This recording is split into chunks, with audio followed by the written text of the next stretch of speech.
Assalamualaikum warahmatullahi wabarakatuh.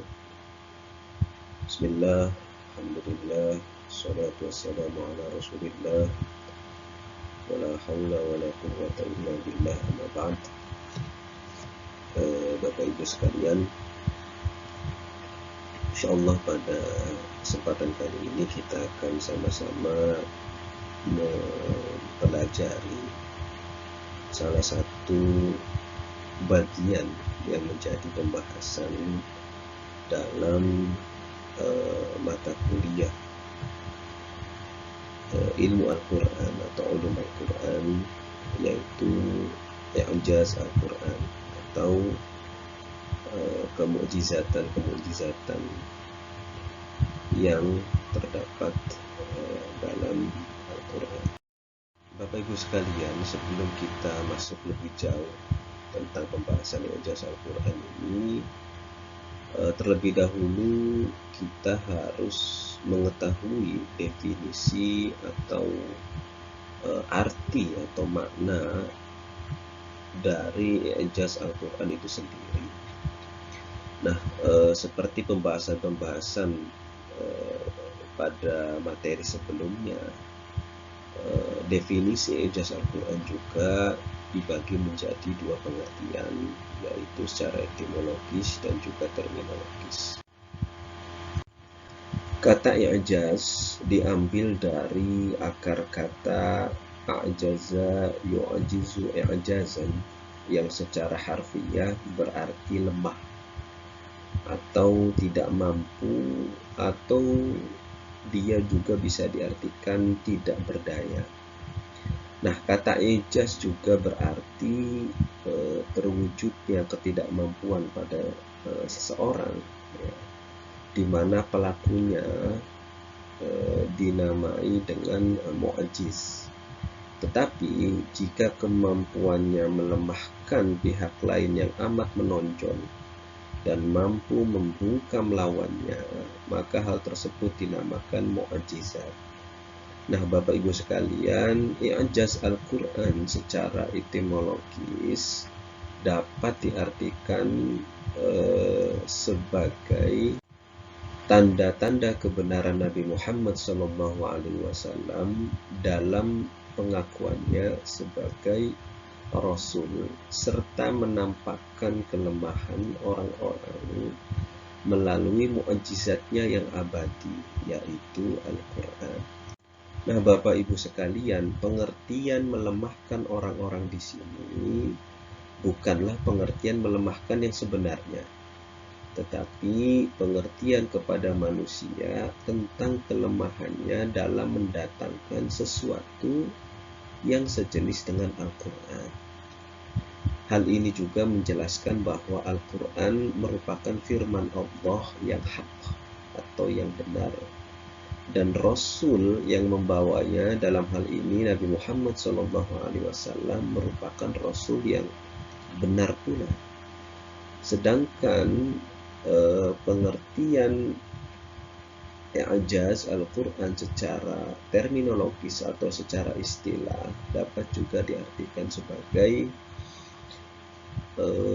sesuatu yang bernilai tinggi dan bisa mengungguli seluruh masalah yang berkembang.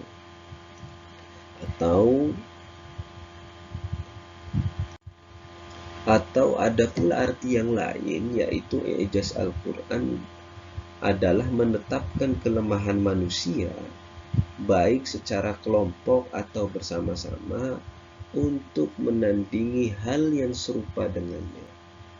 Adapun mu'jizat dalam i'jaz Al-Quran di sini diartikan sebagai suatu hal atau peristiwa yang luar biasa yang terjadi melalui orang yang mengaku diri sebagai nabi, sebagai bukti tanda kenabiannya, yang ditantangkan kepada orang yang ragu untuk melakukan atau mendatangkan hal serupa. Dari beberapa definisi yang tadi telah dibahas, maka secara umum, ya, secara umum i'jaz Al-Quran ini dapat diartikan sebagai ilmu-ilmu yang membahas, ya, atau yang mempelajari tentang segi-segi atau tentang sisi-sisi kemukjizatan Al-Quran agar menjadi pelajaran bagi umat manusia. Sebagaimana kita ketahui, Bapak Ibu sekalian, Al-Quran merupakan mukjizat terbesar yang diberikan Allah kepada Nabi Muhammad SAW, yang kemudian disampaikan kepada sairun nas, kepada seluruh manusia. Al-Quran juga dijadikan sebagai petunjuk utama bagi umat Islam, atau dijadikan sebagai pedoman hidup, sebagai tuntunan hidup umat Islam dalam menjalani aktivitas kehidupan sehari-hari mereka. Oleh karena dia, Al-Quran ini dijadikan sebagai pedoman hidup, maka Allah Subhanahu wa Ta'ala menjamin keselamatan, menjamin kesucian, menjamin kemurnian, dan menjamin Al-Quran ini terjaga. Sebagaimana firman-Nya, Inna nahnu nazzalna dzikra wa inna lahu lahafizun.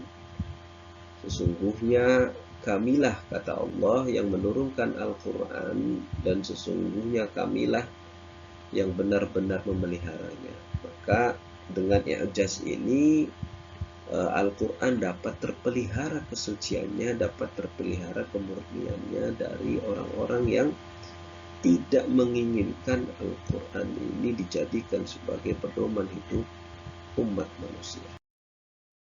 Pelajari definisi dari i'jaz Al-Quran, maka setelah itu kita akan membahas tentang jenis-jenis i'jaz Al-Quran.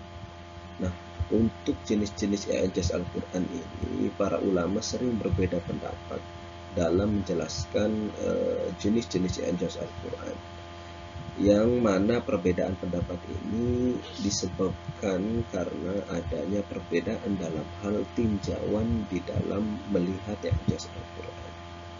Nah, dalam buku Al-I'jaz fil Quran fi Wujuhil Muktashifah dijelaskan bahwa terdapat 5 jenis, ya, 5 jenis dari i'jaz Al-Quran. Yang pertama adalah i'jaz balaghi, i'jaz balaghi atau mukjizat dari aspek sastra. Nah, Bapak Ibu sekalian, Al-Quran adalah suatu kitab yang sangat piawai dalam ilmu balaghah, di mana setiap kalimat yang ada atau setiap kalimat yang terdapat dalam Al-Quran mewakili suatu makna, ya, dan maksud tertentu dalam sebuah surah Al-Quran. Nah, kemudian yang kedua adalah i'jaz tasyri'i atau mukjizat dari aspek hukum dan perundang-undangan. Bapak Ibu sekalian, ajaran-ajaran yang ada di dalam Al-Quran dapat selalu eksis dalam situasi dan kondisi apapun.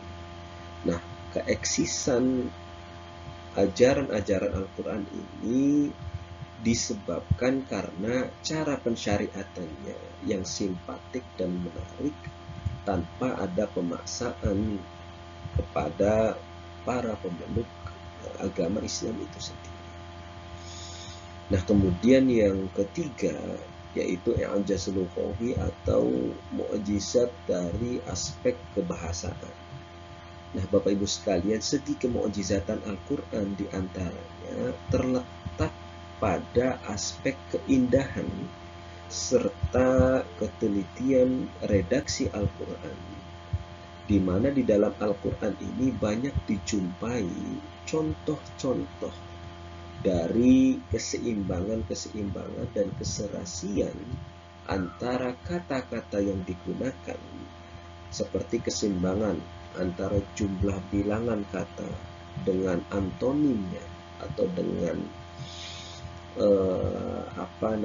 lawan katanya, kemudian keseimbangan jumlah kata dengan sinonim atau persamaan kata, atau makna yang dikandungnya, serta keseimbangan antara jumlah bilangan kata dengan jumlah kata yang menunjukkan kepada akibat dari kata tersebut.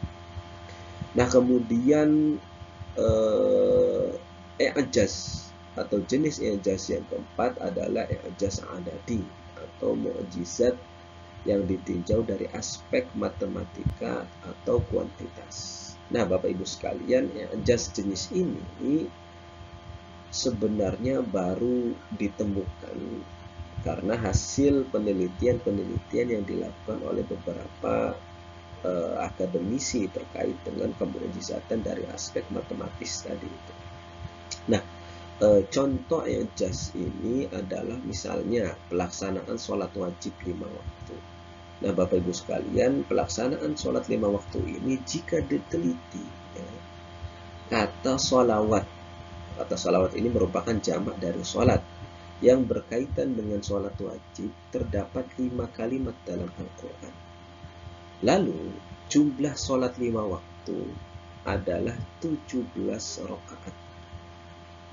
Nah, salah satu akademisi seperti misalnya Abu Zahra ketika meneliti kalimat fardu dalam Al-Quran itu berjumlah 17 kalimat. Kemudian kata qasr ini memendekkan jumlah rakaat dalam sholat ketika dalam perjalanan atau meringkas jumlah rakaat yang tadinya 4 menjadi 2 rakaat.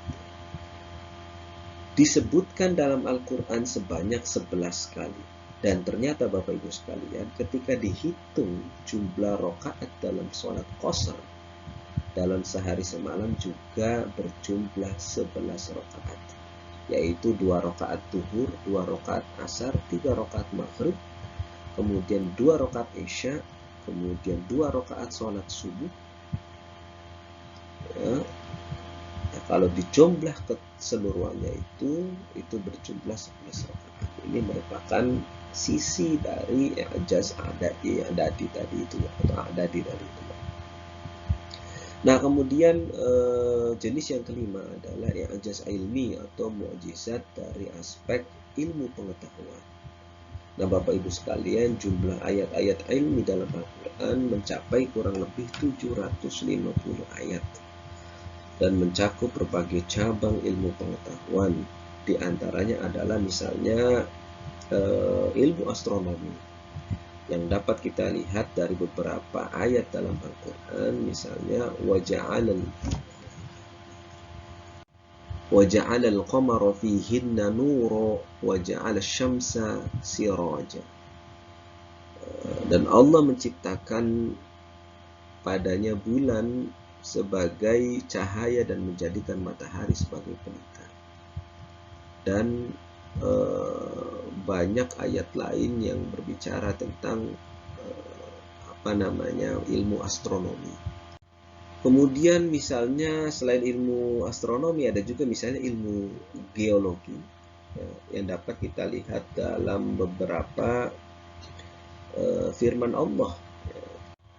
Misalnya dalam surat Az-Zumar ayat 5 Allah berfirman, khalaqas samawati wal arda bil haqq yukawwirul layla wan nahar wa yukawwirun nahara 'alal layli wa sakhkhara asy-syamsa wal qamar kullu yajri li ajalin musamma ala huwal azizul ghaffar. Dalam ayat ini Allah menerangkan bahwa Dialah yang menciptakan langit dan bumi dengan tujuan yang benar.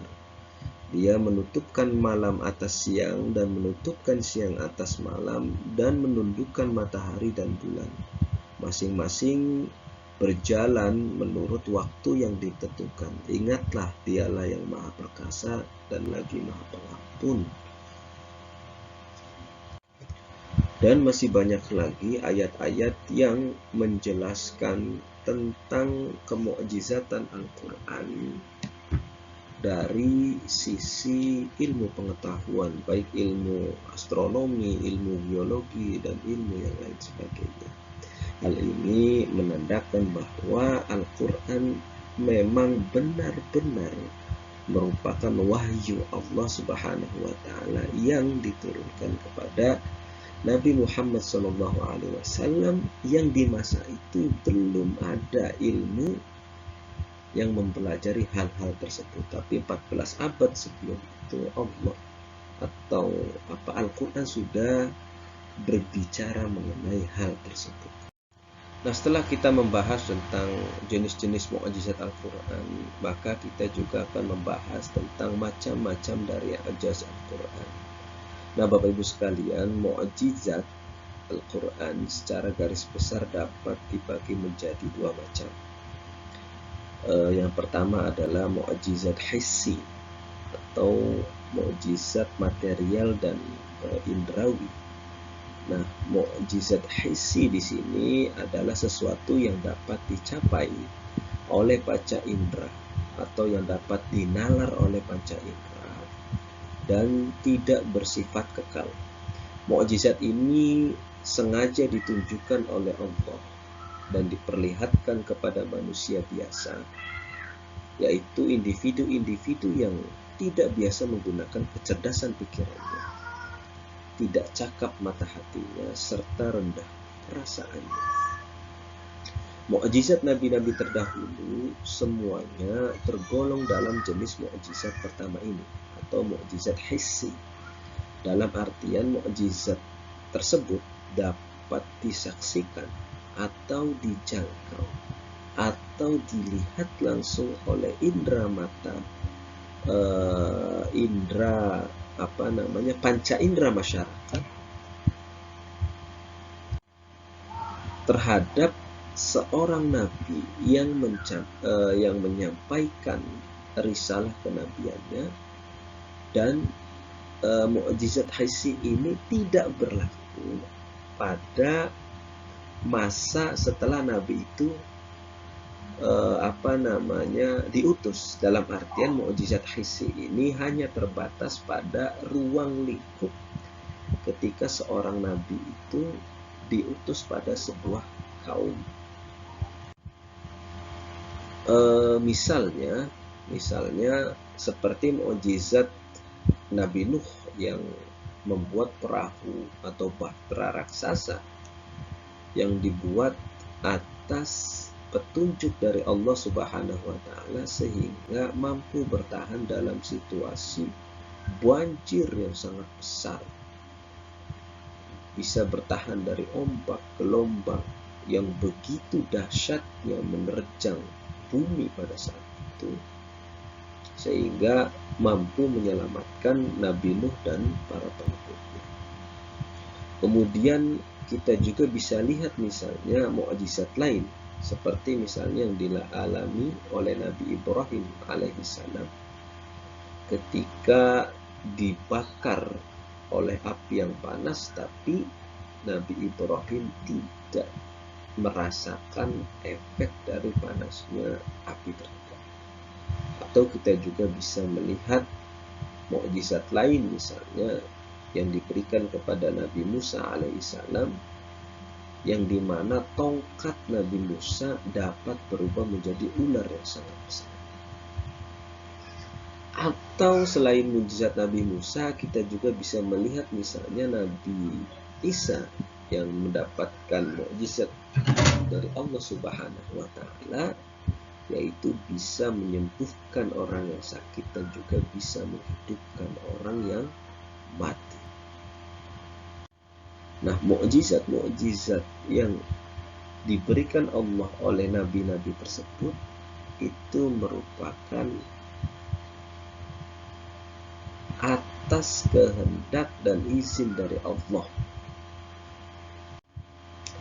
Dan mukjizat tersebut bersifat material indrawi dan terbatas pada lokasi tempat nabi tersebut berada, dan mukjizat itu berakhir dengan wafatnya nabi-nabi yang diberikan mukjizat tersebut. Artinya tidak berlaku pada lokasi dan umat setelah nabi tersebut wafat. Nah, selain mukjizat hissi, mukjizat juga ada pula yang bersifat mukjizat maknawi atau rasional. Nah, mukjizat maknawi ini merupakan sesuatu yang tidak mungkin dicapai dengan kekuatan panca indera, tetapi harus dicapai dengan kekuatan kecerdasan pikiran. Selain itu, mukjizat ini juga bersifat kekal dan berlaku sepanjang zaman.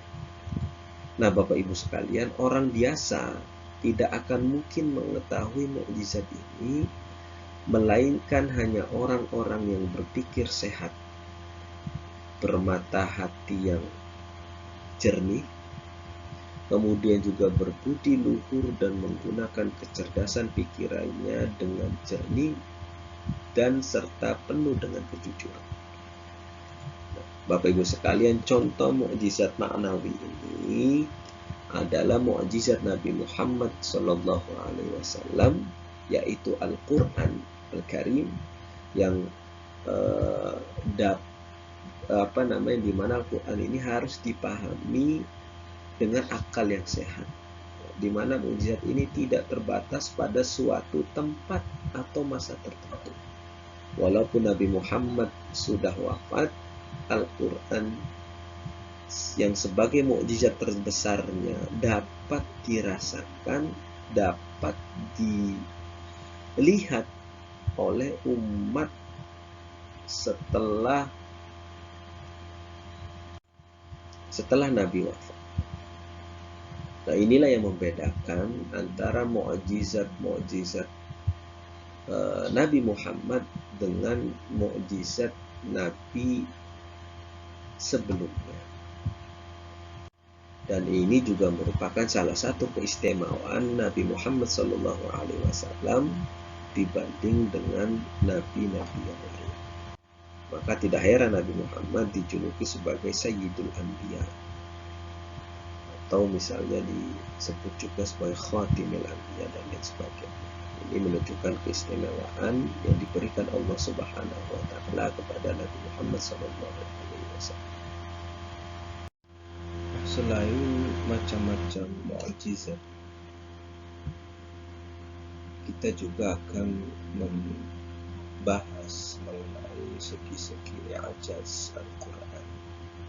Nah, Bapak Ibu sekalian, yang dimaksud dengan segi-segi i'jaz Al-Quran ini adalah hal-hal yang terdapat pada Al-Quran yang menunjukkan bahwa kitab ini merupakan benar-benar wahyu atau firman Allah Subhanahu wa Ta'ala,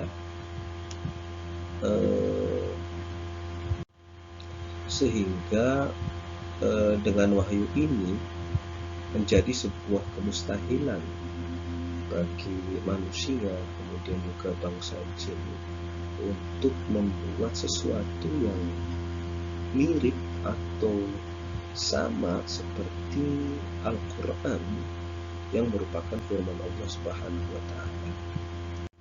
Nah, segi pertama dalam i'jaz Al-Quran adalah segi bahasa serta susunan redaksinya.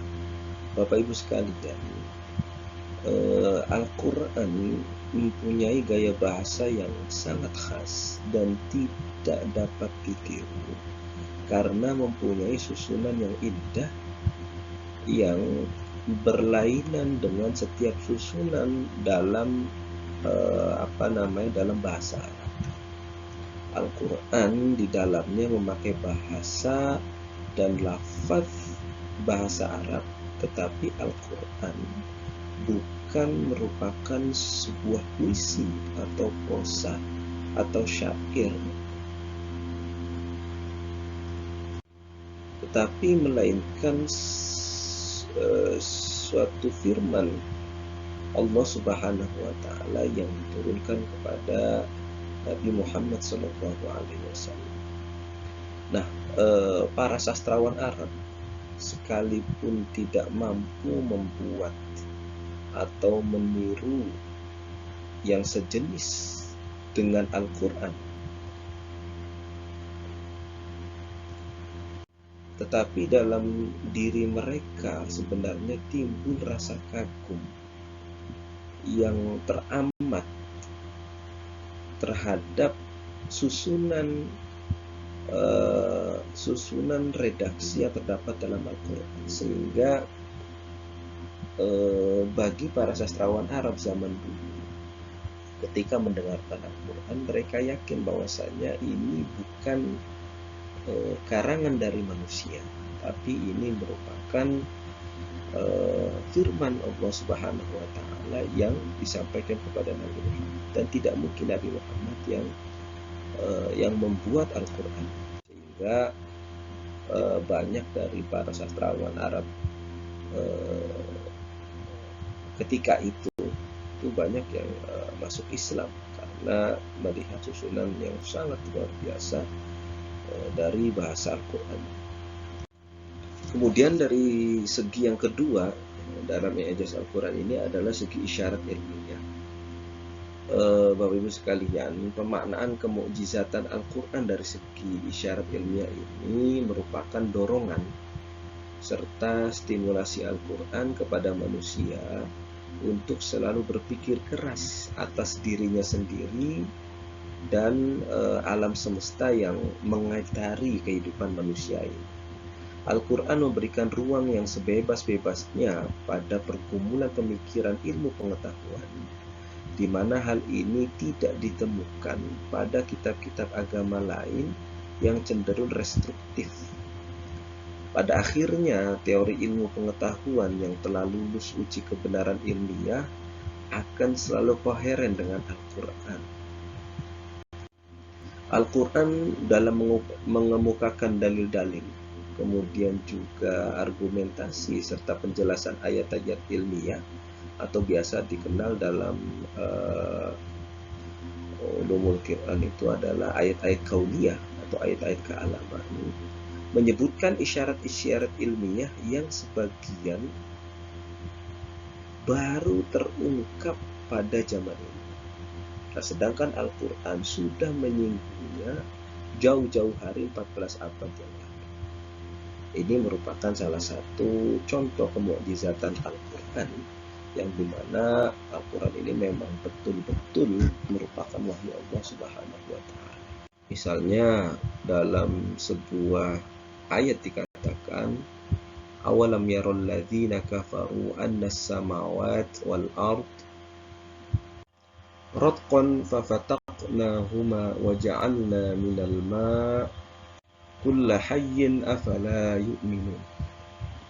Dan apakah orang-orang yang kafir tidak mengetahui bahwasannya langit dan bumi itu keduanya dahulu adalah suatu yang padu. Kemudian kami pisahkan antara keduanya, dan dari airlah kami jadikan segala sesuatu yang hidup. Maka mengapakah mereka tiada juga beriman? Quran Surat Al-Anbiya ayat 3. Ayat ini menjelaskan tentang sejarah tata surya dan asal muasalnya. Kemudian terpisah-pisahnya benda-benda langit, yaitu planet-planet beserta isinya, di mana sebagian adalah secara gradual. Di dalam ayat ini terdapat isyarat tentang asal-usul kehidupan, yaitu bahwasanya kehidupan berasal dari air. Ini merupakan salah satu ayat yang berisi tentang ilmu pengetahuan yang oleh Al-Quran itu sudah 14 abad yang lalu disinggung dan baru ditemukan oleh manusia pada abad-abad sekarang saja. Ini merupakan suatu kemukjizatan yang dimiliki oleh Al-Quran. Nah, kemudian segi yang ketiga dari i'jaz Al-Quran adalah segi pemberitaan yang gaib. Bapak Ibu sekalian, surat-surat dalam Al-Quran mencakup banyak berita tentang hal gaib. Kapabilitas Al-Quran dalam memberikan informasi-informasi tentang hal-hal gaib ini akan menjadi persyaratan utama penopang eksistensi dari Al-Quran itu sendiri sebagai suatu kitab mukjizat. Akan tetapi, pemberian informasi mengenai hal yang gaib tidak memonopoli seluruh aspek kemukjizatan dari Al-Quran itu sendiri. Kegaiban masa lampau, di mana Al-Quran sangat jelas dan fasih dalam menjelaskan cerita masa lalu, seakan-akan menjadi saksi mata yang langsung mengikuti jalannya cerita. Kalau kita perhatikan, tidak ada satupun dari kisah masa lampau tersebut yang tidak terbukti kebenarannya. Misalnya kisah-kisah tentang Firaun, kemudian Qarun, atau kemudian kisah Nabi Lut dan lain sebagainya. Itu jejak-jejaknya bisa kita jumpai dalam kehidupan sekarang ini. Ini membuktikan bahwasanya kegaiban masa lalu, kisah-kisah tentang kegaiban masa lalu yang diceritakan oleh Al-Quran itu memang betul adanya. Dan ini juga dijadikan sebuah pelajaran bagi umat manusia dewasa ini untuk menjalani kehidupan agar tidak terjerumus oleh kedurhakaan yang dilakukan oleh umat-umat terdahulu. Nah, kemudian juga selain kegaiban masa lalu, juga ada kegaiban masa sekarang dan kegaiban masa depan. Misalnya dalam Al-Quran itu dijelaskan tentang tergulingnya kerajaan Romawi. Padahal ketika Al-Quran itu turun, itu Romawi pada saat itu adalah sebuah bangsa yang jaya dan mengalami masa puncak kejayaannya, sehingga hal ini menjadi tanda tanya besar, apakah benar setelah itu bangsa Romawi itu akan terguling dan runtuh. Dan pada kenyataannya memang setelah Al-Quran itu turun, bangsa Romawi mengalami keruntuhan. Nah, itu mungkin sekilas tentang segi pemberitaan gaib dari Al-Quran. Adapun segi yang keempat dari Ijaz Al-Quran adalah segi petunjuk penetapan hukum. Nah, Bapak Ibu sekalian, Al-Quran menjelaskan pokok-pokok akidah, kemudian norma-norma keutamaan, sopan santun, undang-undang ekonomi politik, kemudian sosial dan kemasyarakatan, serta hukum-hukum ibadah. Jika pokok-pokok ibadah wajib diperhatikan, akan diperoleh kenyataan bahwa Islam telah memperluas dan meramunya menjadi ibadah amaliyah, seperti misalnya zakat atau sedekah, serta ada juga yang berupa ibadah amaliyah sekaligus ibadah badaniyah, seperti misalnya jihad di jalan Allah Subhanahu wa taala. Nah, adapun contoh segi penetapan hukum ini diantaranya adalah misalnya dari segi keadilan, ya. Misalnya dalam sebuah ayat dikatakan innallaha ya'murukum bil adli wal ihsan wa ita'i dzil qurba wa yanha 'anil fahsya'i wal munkari wal baghi ya'idzukum la'allakum tadhakkarun. Misalnya dalam ayat ini Allah menyerukan kepada manusia untuk selalu mendirikan keadilan. Kemudian ada juga mencegah pertumpahan darah. Misalnya dalam sebuah ayat dikatakan waqatiluhum hatta la takuna fitnah wa yakuna ad-dinu lillah fa in intahu fala udwana illa 'alal zalimin. Dalam ayat ini Allah memerintahkan kepada kita untuk mencegah, ya, pertumpahan darah atau kemudorotan yang besar, sehingga kita ketika melakukan hal ini maka bisa terhindar dari kerusakan kemudian pertumpahan darah yang sangat merugikan bagi kehidupan umat manusia. Itulah prinsip, sebagian contoh dari prinsip penetapan hukum Islam, yang dimana pada esensinya Al-Quran sangat menitik beratkan pada keadilan, kemudian persamaan hak, kemudian juga menghindari dari kemudorotan yang dapat merugikan kehidupan manusia.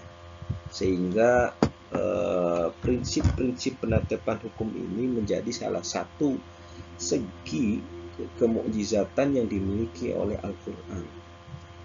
Selain segi-segi dari i'jaz Al-Quran, yang terakhir adalah i'jaz Al-Quran sendiri mempunyai tujuan dan fungsi dari adanya i'jaz Al-Quran ini. Yang pertama adalah pembuktian kebenaran nubuwah Nabi Muhammad SAW. Dengan adanya i'jaz Al-Quran ini membuktikan bahwa Nabi Muhammad SAW adalah benar-benar seorang nabi dan rasul yang diutus oleh Allah Subhanahu wa taala untuk menyampaikan ajaran-ajaran Islam kepada seluruh manusia serta melayangkan tantangan supaya dapat menandingi Al-Quran kepada individu-individu yang mengingkari adanya Al-Quran ini sebagai firman Allah Subhanahu wa taala. Kemudian yang kedua, tujuan dan fungsi i'jaz Al-Quran ini adalah pembuktian kebenaran Al-Quran sebagai wahyu Allah Subhanahu wa taala. Hal ini juga mengindikasikan bahwa Al-Quran bukan merupakan buatan malaikat Jibril sebagai sosok yang menyampaikan wahyu dari Allah Subhanahu wa taala kepada Nabi Muhammad, dan juga bukan pula tulisan tangan Nabi Muhammad SAW. Karena seandainya Al-Quran itu buatan Nabi Muhammad yang seorang ummi atau seorang yang tidak pandai menulis dan membaca, maka tentu ilmuwan serta penjaga Arab yang ahli dalam sastra, kemudian ahli dalam gramatikal bahasa dan balaghahnya, akan dapat membuat sesuatu yang serupa seperti Al-Quran. Tentu hal ini menegaskan bahwa Al-Quran itu bukan buatan siapapun juga selain firman Allah Subhanahu wa taala. Dan yang ketiga, fungsi dan tujuan i'jaz adalah membuktikan keterbatasan bahasa manusia. Dengan adanya i'jaz Al-Quran ini menunjukkan kelemahan mutu sastra dan balaghah bahasa manusia, karena terbukti pakar sastra, kemudian juga pakar seni bahasa Arab, masa lampau ataupun masa kini, tidak ada yang mampu membuat kitab tandingan seperti halnya Al-Quran dalam berbagai tingkat ataupun bahkan bagian dari Al-Quran. Dan yang keempat, fungsi dan tujuan i'jaz Al-Quran adalah menunjukkan kelemahan daya upaya manusia, di mana daya kemudian upaya manusia ini tidak sebanding dengan keangkuhan dan kesombongannya. Karena dengan adanya Al-Quran ini membuktikan bahwa daya kekuatan seorang manusia tidak ada apa-apanya bila dibandingkan dengan kekuasaan yang dimiliki oleh Allah Subhanahu wa taala dengan firman-Nya Al-Quran Al-Karim ini, dengan keluasan makna yang dimilikinya, dengan redaksi di dalamnya yang sangat indah. Ini membuktikan bahwa keagungan serta keluasan ilmu yang dimiliki oleh Allah Subhanahu wa taala ini bukan merupakan tandingan bagi manusia yang notabene adalah makhluk ciptaan Allah Subhanahu wa taala. Nah, Bapak Ibu sekalian, demikianlah video pembelajaran ini terkait dengan i'jaz Al-Quran, yang di dalamnya kita telah sama-sama tadi membahas tentang definisi, kemudian jenis-jenis, kemudian macam-macam kemudian segi-segi, dan juga tujuan serta fungsi dari ijaz Al-Quran. Semoga dengan materi ini dapat memperkaya wawasan kita terkait dengan ijaz Al-Quran khususnya, dan juga tentang keilmuan atau ulum Al-Quran pada umumnya. Atas perhatian Bapak Ibu semua, saya ucapkan terima kasih. Wallahul muwaffiq ila aqwamit thoriq. Assalamualaikum warahmatullahi wabarakatuh.